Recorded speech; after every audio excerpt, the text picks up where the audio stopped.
आणि आता पुढची बातमी पाहूयात। अजित पवार यांच्या निधनानंतर राष्ट्रवादी विलीनीकरणासंदर्भातल्या चर्चांना उधाण आले। या संदर्भात दावे प्रतिदावे केले जात असल्याने खरंच विलीनीकरणावर चर्चा झाली का याबाबत विविध तर्क लढवले जाऊ लागलेत। दरम्यान या संदर्भात कोणी काय दावे केलेत आपण ते ग्राफिक्सच्या माध्यमातून जाणून घेऊयात। शरद पवारांनी दावा काय केलाय तर दोन्ही राष्ट्रवादी एकत्र याव्यात ही दादांची इच्छा होती आणि त्यावर देवेंद्र फडणवीसांनी प्रतिदावा केलाय। तो म्हणजे भाजपसोबत चर्चा केल्याशिवाय निर्णय घेतला असता का असा सवाल त्यांनी विचारला। त्यानंतर शरद पवारांनी दुसरा दावा केला, 12 तारखेला निर्णय जाहीर करायचा होता असं त्यांनी म्हटलं। त्यावर प्रतिदावा केला देवेंद्र फडणवीसांनी, विलीनीकरणाची चर्चा असती तर दादा बोलले असते असं देवेंद्र फडणवीस म्हणाले। त्यानंतर राजेश टोपेंनी दावा केलाय की 17 जानेवारीला कृषी प्रदर्शनानिमित्त भेट झाली होती, दोन्ही पक्षांनी एकत्र यावं अशी चर्चा झाली। त्यावर सुनील तटकर यांनी प्रतिदावा केला की बैठकीत जिल्हा परिषद निवडणुकीत घड्याळ चिन्हावर लढण्याची चर्चा झाली होती असा दावा करण्यात आला।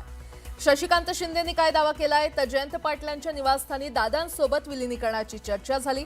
त्यावर छगन भुजबळांनी प्रतिदावा केला, 27 जानेवारीला देवगिरीवर दादांसोबत आमची बैठक झाली, केवळ निवडणुकीसंदर्भात चर्चा झाली असं दादांनी सांगितलं।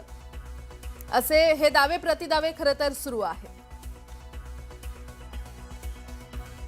आमच्या पक्षात आणि अजितदादांच्या पक्षामध्ये एकत्र काम करण्याची प्रक्रिया सुरू करावी याच्यात एकमत होता। 3 मीटिंग झाल्या आणि निर्णय आत्ता जाहीर करायचा होता 12 तारखेला आणि ही तारीख अजितने दिलेली होती। समजा अजित पवार साहेब हे अशा प्रकारचं कुठल्याही एकत्रीकरणाची चर्चा जर करत होते तर ती कुठली चर्चा भाजपशी चर्चा केल्याशिवाय करतील का? त्यामुळे ते जर चर्चा करत असतील तर त्यांनी भाजपशी चर्चा केली असेल, ते करत नसतील तर वेगळी गोष्ट आहे। त्यामुळे मला असं वाटतं की पहिल्यांदा तर हे लक्षात घेतलं पाहिजे।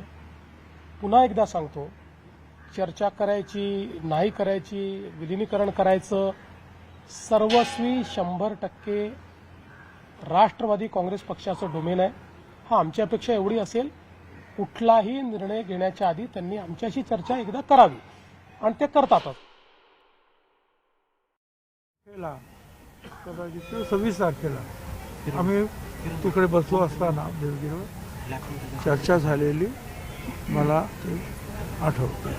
26 की असं झालेलं आहे आणि ती सगळी मंडळी आली होती आणि मी होतो आणि म्हणाले की एकत्र आम्हाला घड्याळावर लढायचं आहे। तिथपर्यंत काहीतरी चर्चा झालेली असं मी तरी ऐकलेलं आहे, पण याच्या पुढे आणखीन काय होणार, काय ठरलं हे काय आम्ही माहीत नाही। गेले 2 दिवस राष्ट्रवादीच्या विलीनीकरणाच्या चर्चा रंगू लागल्या आहेत आणि अशातच 26 तारखेला देवगिरीवर एक बैठक झाल्याचं छगन भुजबळांनी म्हटलंय। या बैठकीत घड्याळ चिन्हावर लढण्याचा निर्णय झाला होता असं त्यांनी सांगितलंय। तर दुसरीकडे सुनेत्रा पवारांच्या उपमुख्यमंत्री पदावरून शरद पवारांच्या राष्ट्रवादीला टोले लगावलेत। 27 तारखेला कदाचित 26 तारखेला आम्ही तिकडे बसलो असताना देवगिरीवर चर्चा झालेली मला ते आठवतं।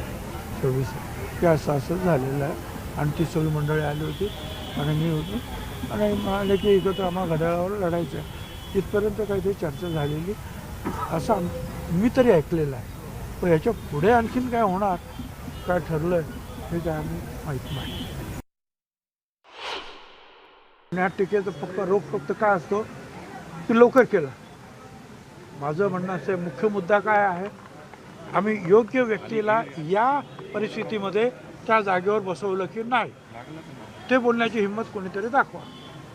आम्ही योग्य ठिकाणी आम्हाला जे वाटलं की आमच्या पक्षामध्ये आता हा निर्णय घेणं योग्य आहे, आम्ही आमच्या पक्षाचा निर्णय घेतला आणि तो अंमलात आणला।